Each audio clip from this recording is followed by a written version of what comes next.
नमस्कार, माधवीज किचनमध्ये आपणा सर्वांचं स्वागत आहे। नवरात्रीचे उपवास चालू आहेत, त्यामुळे आपण रोज नवीन फराळाचे पदार्थ पाहूयात। चला तर मग रेसिपी स्टार्ट करूयात। आज पाहणार आहोत उपवासाचा डोसा। त्यासाठी मी इथे घेतलेले आहे जे उपवासाच्या भाकरीला पीठ बनवलेले होते त्यातीलच 3 चमचे। पिठाची रेसिपी माहीत नसेल तर कालची उपवासाची भाकरीची रेसिपी तुम्ही पाहू शकता। आता या पिठामध्ये आपल्याला 4 चमचे ताजे दही किंवा विकतचे दही मिक्स करायचे आहे। दही घातल्याने हे पीठ 3-4 तास भिजत ठेवावे लागत नाही व डोसाही छान मऊ आणि स्वादिष्ट होतो। आता यामध्ये आपल्याला चवीनुसार मीठ ॲड करायचं आहे व सर्व एकत्र छान फेटून घ्यायचं आहे। 3 चमचे पिठामध्ये आपले 2 डोसे होऊ शकतात। तुम्हाला किती डोसे करायचे आहेत या अंदाजे तुम्ही त्या प्रमाणात पीठ घेऊ शकता। पीठ, दही आणि मीठ एकत्रित व्यवस्थित मिक्स केल्यानंतर लागेल असे थोडे पाणी ॲड करायचं आहे व व्यवस्थित हलवून घ्यायचं आहे। आपण यामध्ये थोड्या पण गाठी होऊ नयेत असं ते मिश्रण तयार करायचं आहे। येथे अजून पीठ घट्टसर वाटत आहे, त्यामुळे मी येथे पाणी ॲड करत आहे व व्यवस्थित मिक्स करून घेत आहे। लागलं असं पाणी घातल्यानंतर आपल्याला एकसारखं पीठ तयार करून घ्यायचं आहे।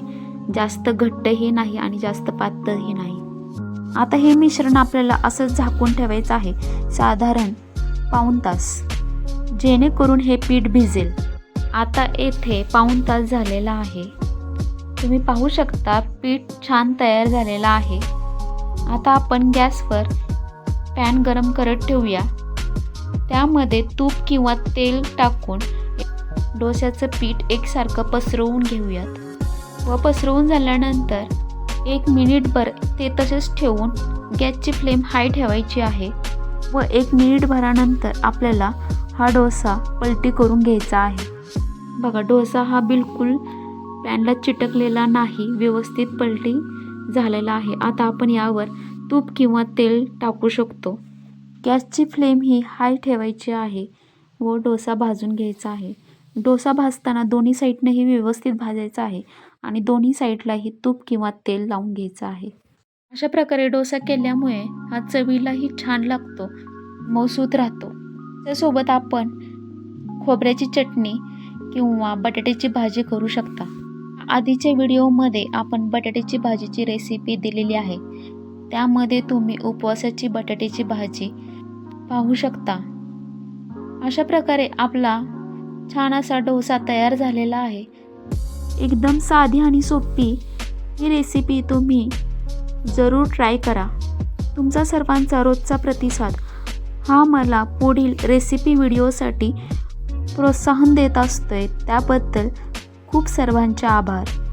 तुम्ही या चॅनलवर नवीन असाल तर नक्की या चॅनलला सबस्क्राईब करा। आता इथे छान असा डोसा तयार झालेला आहे।